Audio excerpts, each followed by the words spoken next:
then all we have to do is to make this UI as a completely a live data, like according to the user search, we need to update this information. So currently when I'm searching the places, let's say Singapore, so it's showing the places. When I click it, it's just printing the simply where it is. Okay, so here it's simply printing the northeast and the bottom, so northeast and southwest latitude and longitude location. So I need to access this geometric location. So I'm accessing that geometric location over here, geometry location over here through this viewport. I need to update this viewport to our API. Okay, to the API, I need to update this viewport information. So that's what we are going to do now. So what I need to do is, so instead of printing this, I'm going to create a state to manage all these latitude and bottom left and bottom right latitude and longitude locations.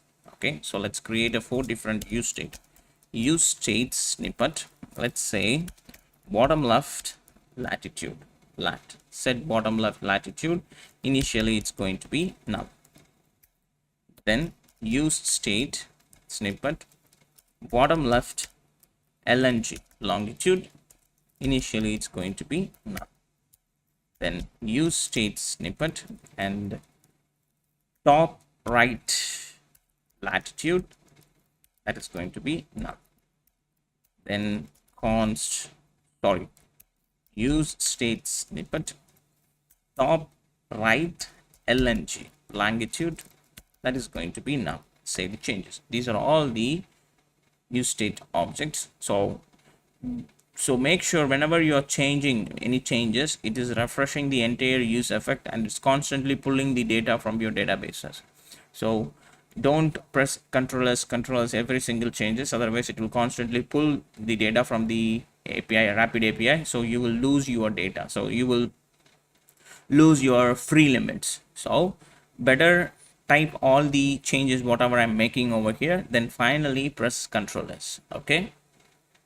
Otherwise, if you want to see the changes every single time, you can save the changes, because every time when you are making changes, it will render that use effect. It will pull the data from the API. So you will run out of your free quota instantly. So now here, what I need to do is I need to set the bottom left. I know that in the control here, you can see it is giving me the southwest, that means bottom left latitude and longitude location. So I need to access these two. So inside the viewport, I need to access the southwest for getting the bottom left information, and I need to access the northeast to get that top right information. So why we are getting the top left and bottom right? So that's the thing we need to supply for our data. See, these are the latitude and longitude optional parameters. Sorry, the required parameters we need to supply our data. Okay, so to do that, over here I'm going to say set bottom left latitude, that means southwest latitude. I'm going to copy this and I'm going to keep it over here, question mark dot southwest question mark dot latitude. Okay, latitude. Let me copy this and paste it over here. So this time this is going to be LNG, southwest LNG. Let me copy and paste it one more time. This time it's going to be set top right latitude. This is going to be latitude. We copy and paste it one more time. This time this is going to be LNG, and here also LNG, but not southeast, southwest. This is going to be northeast, because they are top right. Top means north, so northeast. So make sure bottom left latitude, that means southwest latitude. Bottom left longitude, southwest longitude. Top right latitude, northeast latitude. and then top right longitude, northeast longitude. Fine, now we have all those informations, and whenever these changes happened, this thing needs to be rendered. So bottom left lat and bottom left lng and top right latitude and top right lng. If there is any changes in these, any one of this value, it's need to be re-rendered, and I need to pass all these informations over here as a parameter, and I need to access all those informations over here. So what I'm going to do is, if that is having a bottom left latitude, then use bottom left latitude. Otherwise, use this hard-coded location. If bottom left lng is there, sorry, what is now top right latitude is there, then use top right latitude. Otherwise, use this hard-coded location. If bottom left lng is there, then use bottom left lng. Otherwise, use hard-coded location. If top right lng is there, then use top right lng. Otherwise, use this hard-coded information. So save the changes, save these changes. So now let's try it. Let's search for Toronto. Toronto. Click it. It's loading and it's changing. You get that? Toronto, Ontario. It's taking some time because of we are using the free version, but what we are up to do is it's working perfectly fine. So when you're changing the location, it's changing the restaurant also. Okay, let's try one more time. Let me delete this completely. Let's say Singapore. So it's taking some time to load it, and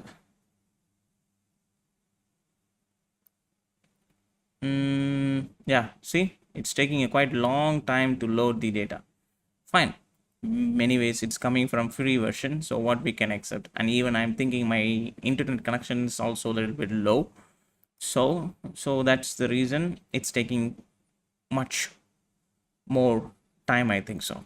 Okay, so in this thing we need to add one more thing. So when I change this to attractions, of course it's need to change the attractions. So that's the reason we have the idea like type, right? So here, if you check your parameter, if you check the attractions like list by boundaries, and there also you can see exactly the same URL only, but only thing is instead of restaurants it is changed to attraction. If you change it for hotels over here, and there also you can find list in boundaries, and there also you can see only the hotels is changed. So what I'm going to do is I'm going to pass this type also. I'm going to pass this type also. If there is any changes in the type, render it completely. And here I'm going to get the type to type, and this, instead of this, I'm going to render it by using,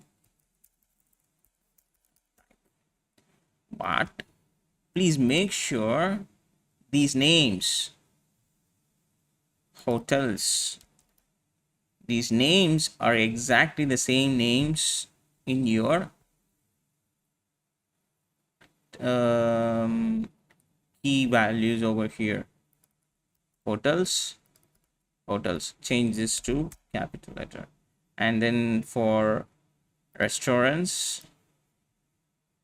because these are the names, we are basically setting it to your type. So restaurants, I copied it, copy restaurants, change this to capital letter. And attractions, list in boundaries, copy this attraction name and give it over here. Attraction, attraction, no changes. So save the changes. Now save the changes over here too. So let me close this, and now let me change this to Toronto. Click it. I love that place a lot. So let me change it now. It's changing. It should change now. So now it's, of course, it is changed. And if I click attractions, it's loading, and it's loading over here. It's taking some time, but it's loading perfectly. So now if we click the attractions, there we go. So you can see the attractions informations completely. And if you click this, look at that. So we successfully finally built a nice travel advisor application with using your the search options and attractions, hotels and everything. Still this application is having some small like flocks and everything. What are the future upgrades maybe we can do? We can change this to fetch. We can able to use the map APIs to give the direction for the users. We can use the geographic locations to access the geographical sensors to get the current location, to use the GPS to get the current location, and we can use the authentications to get the users to get authenticated. So these are the future upgrades you can add in your project. So currently, according to our course, so we successfully added the places APIs and as well as the rapid API, so the user can search for different places for the attractions and the restaurants and everything.